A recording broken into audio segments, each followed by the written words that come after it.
إن الحمد لله والصلاة والسلام على رسول الله أما بعد فأعوذ بالله من الشيطان الرجيم بسم الله الرحمن الرحيم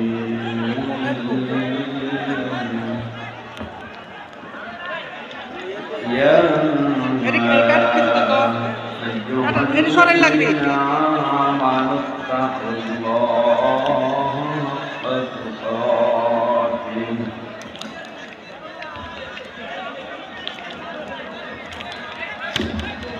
এখন ঠিক করছেন এতক্ষণ কি করেছিলেন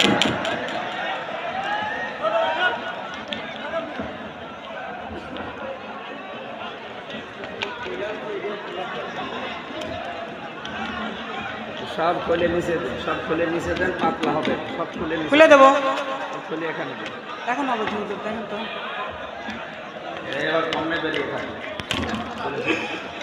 এখানে খুলে দিলাম এই এটা কাটা কিছু দেখ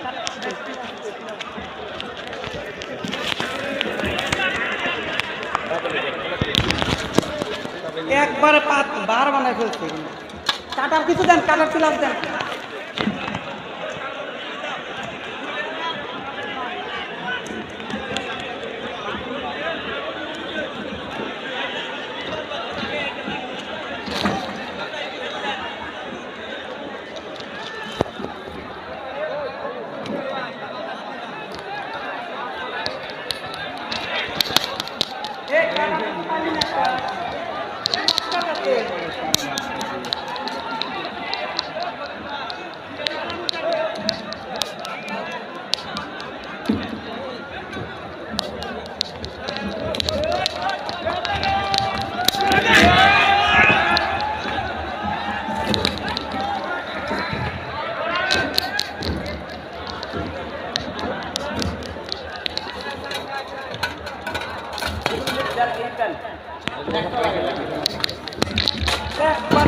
ওই মাইক এটা দিতে একবার ভরে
أعوذ بالله من الشيطان الرجيم بسم الله الرحمن الرحيم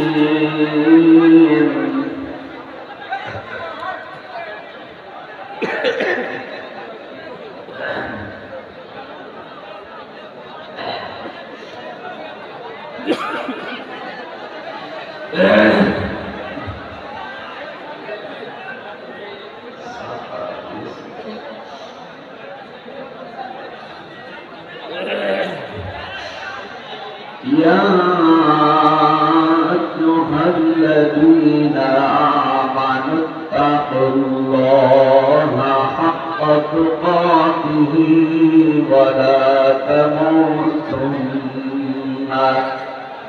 إلا وأنتم مسلمون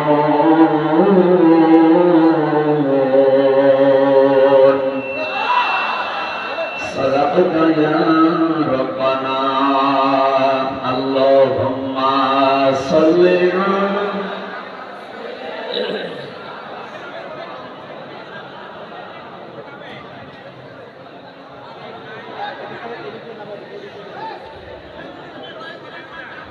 মাওলানা মুহাম্মদ আলহামদুলিল্লাহ পাবনা জেলার ফরিদপুর থানার অন্তর্গত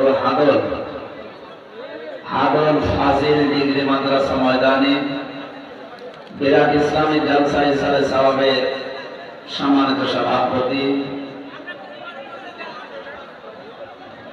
প্রধান অতিথি জনাব শরীফ আহমেদ অতিরিক্ত জেলা প্রশাসক সার্বিক পাবনা ও সভাপতি হাদল ফাজিল ডিগ্রি মাদ্রাসা ফরিদপুর পাবনা, বিশেষ অতিথি জনাব আলহাজ মাওলানা আব্দুল করিম।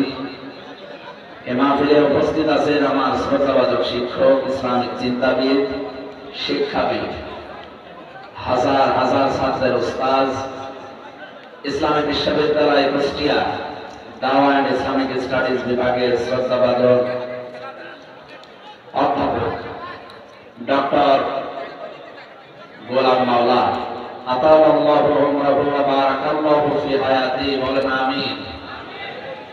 আপনাদের পাবনার মনে হয় ভানপুরা থানায় বাড়ি সালে ফরিদপুর থানার সন্তান, হায়াতে তাজ্জেবা সিহাতে কল্যাণ কামনা করছি, আল্লাহ যেন সাথে দান করেন।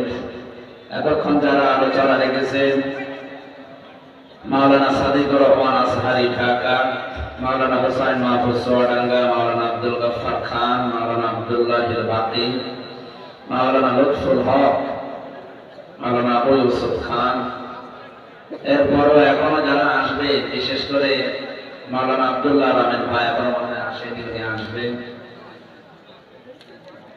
মঞ্চে বসা ওলামা ইকরাম, সামনে বসা মুসলমান ভাইরা, পর্দার আড়ালের সম্মানিতা মা এবং বোনেরা, প্রশাসনের ভাইরা, প্রাণ প্রিয় পাবনাবাসী, এই আপনারা কথা বলবেন, দাঁড়িয়ে থাকেন, বসে থাকেন, কথা বলবেন। এমনিতে অধিক রাত হয়ে গেছে, এত রাতে এখন কথা বলা ঠিক না, এখন জমানো দরকার। কথা বলতে করেন না, পেছনে যারা দাঁড়িয়ে আছেন হয় বসেন না চলে যান। দল মত নির্বিশেষে আজকের অনুষ্ঠান কোরআনে কারীম শোনার জন্য যারা আমরা এসেছি, খুশি হয়ে বলছি আলহামদুলিল্লাহ। জীবনে বহু রাত বিভিন্ন কাজের কারণে আমরা কাটিয়ে দিয়েছি, আজকের এই রাতটা কোরআনে কারীমের জন্য কাটাচ্ছি। ওয়াইদা কুরিয়াল কুরআনু ফাসতামিউ লাহু ওয়া আনসিতু লাআল্লাকুম তুরহামুন। আল্লাহ তাআলা বলেন, যখন কোরআন পড়া হয় তোমাদের সামনে, এক নম্বরে তোমরা শুনতে থাকবা, দুই নম্বরে চোখ রাখবা। আল্লাহ সামিয়া শব্দ না দিয়ে ফাসতামিউ দিলেন কেন? ফাসতামিউ এই শব্দের বাপ যেটা, এর বাংলা অর্থ দাঁড়ায় শুধু শুনলে হবে না, মনোযোগ দিয়ে শোনা লাগবে। কারণ এখন কিন্তু এটা সাধারণ অনুষ্ঠান নেই, রাউযাতুল রিয়াজিল জান্নাত, জান্নাতের একটা বাগান, এটা এমনিতে মাদ্রাসা। দুই নম্বরে কোরআনের আলোচনা এখানে হচ্ছে। তিন নম্বর আমাদের মনোযোগ সহকারে শোনা লাগবে, কারণ এটা ইবাদত চলছে। কি চলছে? ইবাদত যেভাবে করা লাগে, আমি আশা করব আপনারা সাহায্য করবেন আমাকে। নামাজে দাঁড়ালে যেমন কথা বলা যায় না, এদিক ওদিকে তাকানো যায় না, এটা যেহেতু নামাজের মতো একটা ইবাদত, আফদালুল ইবাদাতি তিলাওয়াতুল কোরআন। পৃথিবীতে নফল যত ইবাদত আছে, সবচাইতে উত্তম আল্লাহর কাছে আফসাল ইসমে তাফসীর, এর চাইতে আর ভালো নেই। সেটা আজকের এই অনুষ্ঠান, যদিও এত রাত করার পক্ষে আমরা না। স্যার সহ যারা আছে এখানে, আমি জানি না, শরীফ আহমেদ, আপনাদের সবাইকে নিয়ে বলছে আগামী থেকে অনুষ্ঠানগুলো একটু কন্ট্রোল করবেন। আবার 9টা সাড়ে 9টায় যেন শেষ হয়ে যায়। মাগরিব থেকে এশা পর্যন্ত একদম, এশার পরে রাত 9টা সাড়ে 9টায় শেষ হয়ে যায়, বলে মানুষ আসে না। মনে রাখবে না? মানে আল্লামা দেলাওয়ার হোসাইন সাঈদী রাহমাতুল্লাহ আলাইহি, তার মাহফিলে মানুষ হতো না? এনে রাত 2টা 3টার সময় কোন মাহফিল করেছেন আপনি জীবনে দেখাতে পারবেন? ওনার মাহফিল সর্বোচ্চ রাত 9টা সাড়ে 9টায় শেষ হয়ে যায়। এই জন্য আমার মনে হয় এই নিয়মটা পাল্টানো দরকার। এক রাত ঘুম ডিস্টার্ব হয়ে গেলে 2-3 দিন লাগে সে উঠতে। আর আমি এমনিতে অসুস্থ, আপনারা এখন আপনারা বলবেন আরে মাহফিল তো জানিও, সেটা আমার মনেও নেই। আমি জানি আজকে সিরাজগঞ্জে মাওলানা রফিকুল ইসলাম খান সাহেব আছে, ওখানে আমার রাত 9টা থেকে 10টা 1 ঘন্টা আলোচনা ছিল, ওটা করে বাড়ি চলে যায়। হঠাৎ শুনলাম এটা আজকে যে আর একটা আছে, এরপরে আবার একটা আছে নাকি? মাহফিল তো আমি জানি না কোথায় কি নেয়, হোসাইন ভাই নেয় তো মাথা ভালো করে ফেলে মানুষ। আমাদেরকে আপনারা একটু বাঁচতে দেবেন, এমন এমন মানুষকে দিয়ে কল দেওয়ার মোবাইলে সে খেলা যায়, বিশেষ করে পাবনা জেলা আর ওদিকে সাতক্ষীরা। এই বাংলাদেশে 64 জেলায় আমি গেলাম, এই 2 জেলায় দেখি সারা রাত বাকি হয়। অন্য জেলায় সিস্টেম নেই, তারা রাত 10টা 11টায় মাহফিল শেষ করে দেয়। তারপরও আজকে যেহেতু শেষ হয়ে যাচ্ছে, সারা রাত ব্যাপী মনে হয় হবে নাকি, পরে যেহেতু আরো আলোচক আছেন, আমরা আজকের রাতটা অন্তত কোরআনের জন্য আমরা অক্ষ করলাম, ইবাদত হিসাবে যেন আল্লাহ আমাদের কবুল করে। যিনি আমাদেরকে ধৈর্য এবং সহ্য দিবে, বলেন আলহামদুলিল্লাহ। দরুদ আর সালাম করছি আমাদের নবী মুহাম্মদুর রাসূলুল্লাহ সাল্লাল্লাহু আলাইহি ওয়াসাল্লামের প্রতি। আমরা তেলাওয়াত করেছি কোরআনে কারিমের সূরা আলে ইমরান 102 নাম্বার, একটা মাত্র আয়াত পড়েছি। এই আয়াতের ভেতরে যে শিক্ষাগুলো আছে, আমি তাফসীর আকারে কথা বলি বেশিরভাগ, যদিও ইসলামী জালসা লিখেছে নিসানে সাওয়াব, এটা কোরআনের চাইতে সাওয়াবের কথা আর আছে। এই কার দিকে তাকিয়ে আছেন আপনি? এদিকে তাকিয়ে। মান ক্বালা বিহি সাদাকা, নবীজি বলেন যারা কোরআন দিয়ে কথা বলে এরা সত্য কথা বলে। কোরআনের বাইরে যে কথা, ও কথা সত্য কথা নয়, এই হাদিস অনুযায়ী। এজন্য আমাদের কথা হওয়া লাগবে কোরআন কেন্দ্রিক। আমার আমিলা বিহি উজিরা, যারা কোরআনের আমল করে তাদেরকে আল্লাহ পুরস্কার দেবেন।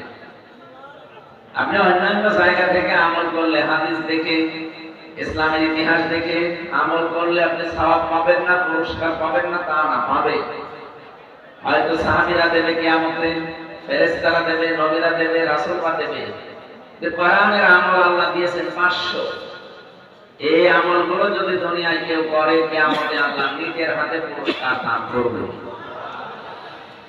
ফ্যাক্টরির মালিক যদি বলে কর্মচারীরা আজকের বেতন আমি নিজের হাতে দেব, ওই ম্যানেজারকে দেওয়ার দরকার নেই, আমি নিজে দেব, তাহলে কর্মচারীরা একটু খুশি হবে না?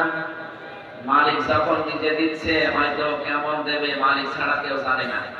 তাও তো পৃথিবীতে যত মালিক আছে প্রত্যেকের সীমাবদ্ধতা আছে, আমাদের যিনি মালিক তার সীমাবদ্ধতা আছে। আল্লাহুল গানি ওয়া আনতুমুল ফুকারা, তোমরা সব ফকির, আমি আল্লাহ একমাত্র ধনী। সুতরাং উনি যখন নিজে পুরস্কার দেওয়ার ঘোষণা দিচ্ছে যে কোরআনের আমল করলে আমি পুরস্কার দেব, এখন থেকে সিদ্ধান্ত নিয়ে যাবেন যে কোরআনের বাইরে আমার কোনো আমল হবে না। কোরআনের ব্যাখ্যা হাদিস, কি কথা বলতেছে? عن ابي هريره رضي الله تعالى عنه قال قال النبي صلى الله عليه وسلم من اتبع الهدى بغير القران اضله الله الى اخر الحديث رواه الترمذي। বিশ্বনবী জানিয়েছেন, কোরআন পাক দিয়ে পৃথিবীতে কোন জায়গায় যদি কেউ ভালো হওয়ার নিয়তে যায়, আল্লাহ নিজে দায়িত্ব নিয়ে তাকে গোমরা বানিয়ে দেয়। খেয়াল করেছেন কি বললাম? শব্দটা বাংলা ইয়াদিল্লু যদি দিতেন বাবে নাসারা অ্যানসার থেকে, এই শব্দটা বাংলা ইয়াদিল্লু এখান থেকে আসলে সুলাসি মুজাররাদ থেকে আসলে বাংলা অর্থ দাঁড়াতো আপনি নিজেই নিজেকে খারাপ বানিয়ে ফেলেছেন। শব্দটা আদাল্লাহ ইয়াদিল্লু বাবে ফাল থেকে এসেছে, এজন্য বাংলা অর্থ দাঁড়িয়েছে আপনার নিয়ত হয়তো ভালো ছিল কোন জায়গায় যাওয়ার, কিন্তু সেখানে কোরআন ছিল না, কোরআনের কর্মসূচি ছিল না, এজন্য আল্লাহ নিজে দায়িত্ব নিয়ে আপনাকে আরো খারাপ বানিয়ে দেবে। পাবনাবাসী জবান খুলে বলবেন, হেদায়েত দেওয়ার একমাত্র মালিকানা হামজার। এ কথা যারা বিশ্বাস করে বলেন তো, এখানে শব্দটা পড়লাম আল্লাহ হলো, আল্লাহ বলেন আমি নিজে তোকে খারাপ বানাবো। আল্লাহ যদি নিজে কাউকে গোমরা বানিয়ে দেয়, খারাপ বানিয়ে দেয়, হেদায়েত দেওয়ার মতো দুনিয়ায় কেউ আছে? আরো জোরে বলেন আছে?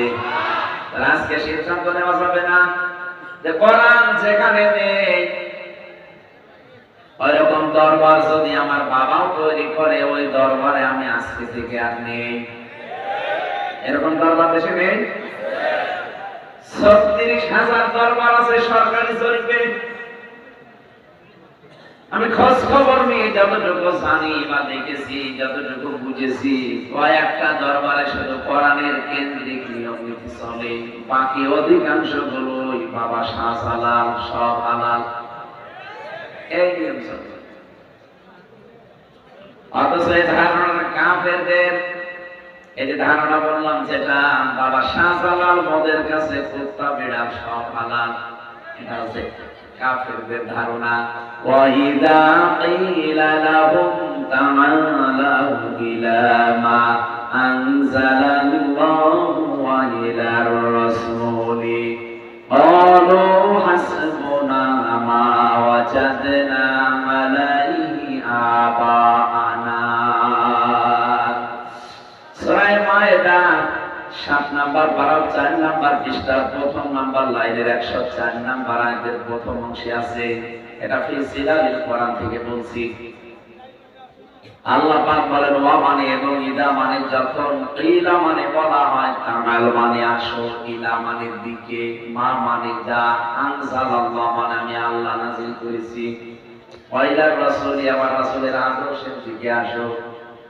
এরকম মানুষকে যখন আপনি এই দুইটা কথা বলবেন, আসো আল্লাহ কি নাযিল করেছে ওইটার দিকে, আমি রাসূলের আদর্শের দিকে আসো, ক্বালু হাসবুনা, আপনি দেখবেন বহু মানুষ দুনিয়াতে এমন পাবেন, ক্বালু বহু বছর দিয়েছেন, অনেকেই আছে এমন কথা বলবে, হাসবুনা আমাদের জন্য যথেষ্ট, মা ওয়াজাদনা আলাইহি আবানা আমাদের পূর্বপুরুষ বাপ দাদা তাদের কাছে যা পেয়েছি ওইটাই যথেষ্ট, এ কথা লাগবে না।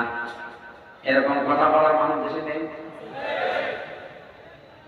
আমি এই দরবারের কথাটা কথা বললাম এই কারণে, অধিকাংশ দরবারে যারা যায় এই মানুষগুলো এই আয়াতের সাথে একটা মিল আছে। ওদেরকে যদি কোরআনে কারিমের নিয়ম দিয়ে হাদিসের ব্যাখ্যা দিয়ে কথা বলে, এমনকি স্যার যদি বলে, বিশ্ববিদ্যালয় স্যার, তারপর বলবেন রাখেন আমার বাবা কি আপনার ছাড়া কম বুঝতো, আমার দাদা কি কম বুঝতো, আমাদের পূর্বপুরুষ মুরব্বী যা করেছে আমরা তাই করব।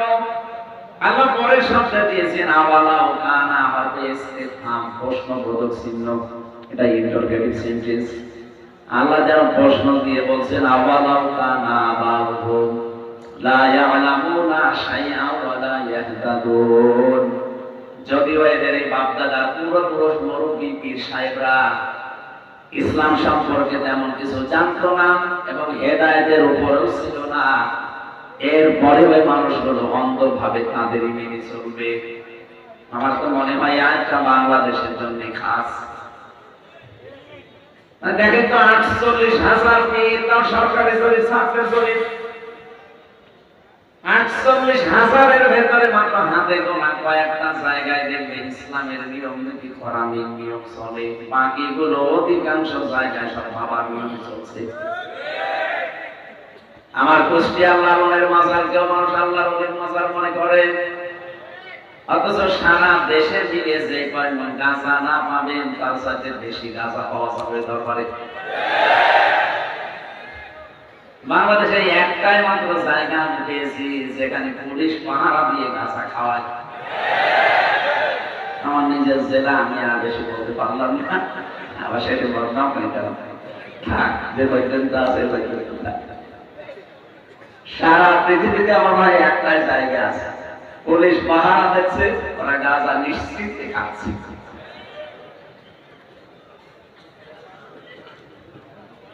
আমার ভাইরা, যে কথা এখান থেকে আমি শিক্ষা দিতে চাই, আজকে থেকে আপনি এখানে শুধু আসা আর এই রাত জেগে থাকা না, সিদ্ধান্ত কয়েকটা নেওয়া লাগবে। তার প্রথমে মানিত্তাবান হুদা বিগাইরিল কোরআন আতাল্লাহুল্লাহ, কোরআন যেখানে নেই ওই দরবার যদি আমার বাবা প্রতিষ্ঠা করে আমি ওই দরবারে নেই।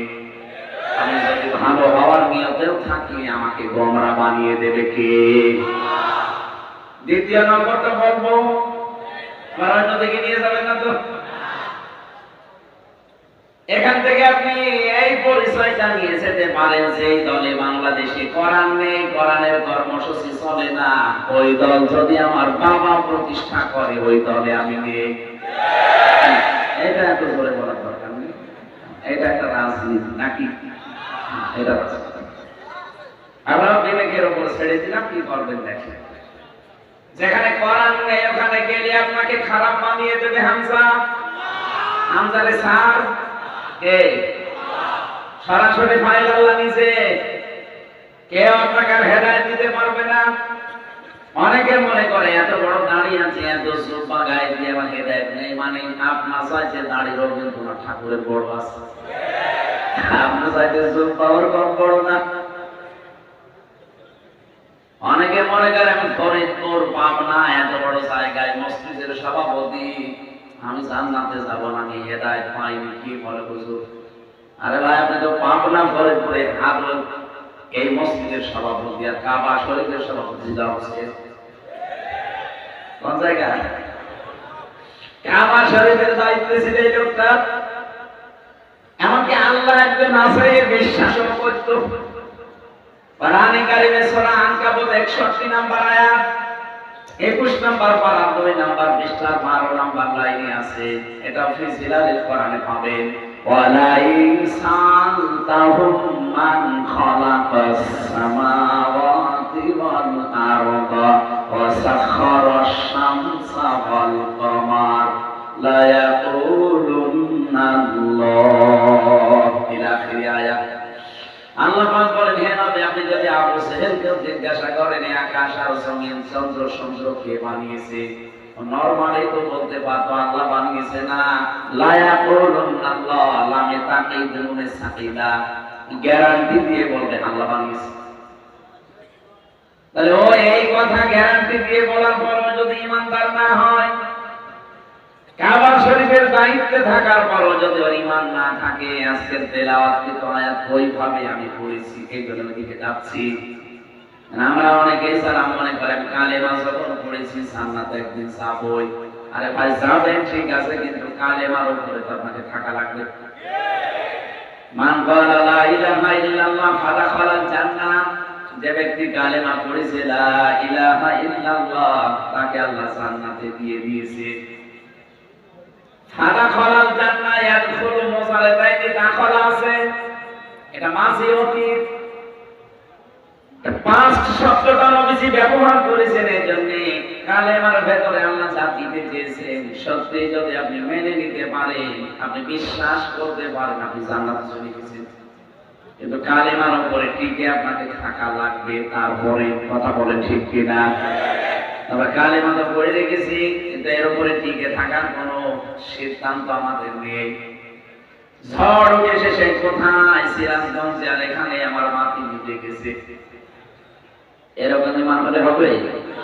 সাহাবায়ে কেরামের ঝড় তামাম দুনিয়ায় ঝড় চলেছে, কিন্তু তাদের ঈমান নিভে যায়নি। কথা বলেন ঠিক কিনা? আমি যেটা বললাম এই দুইটা পয়েন্টে যদি সত্যি মেনে নিতে পারেন, সেখানে কোরআন নেই আমি সেখানে নেই, আল্লাহর কসম আপনাকে আল্লাহ হেদায়েতের উপরে রাখবে। আপনি যা আমল করবেন কোরআন কেন্দ্রিক, ফেরেশতারা, নবীরা, রাসূলরা কিয়ামতে না আল্লাহ নিজে সরাসরি আপনার হাতে পুরস্কার তুলে দেবে।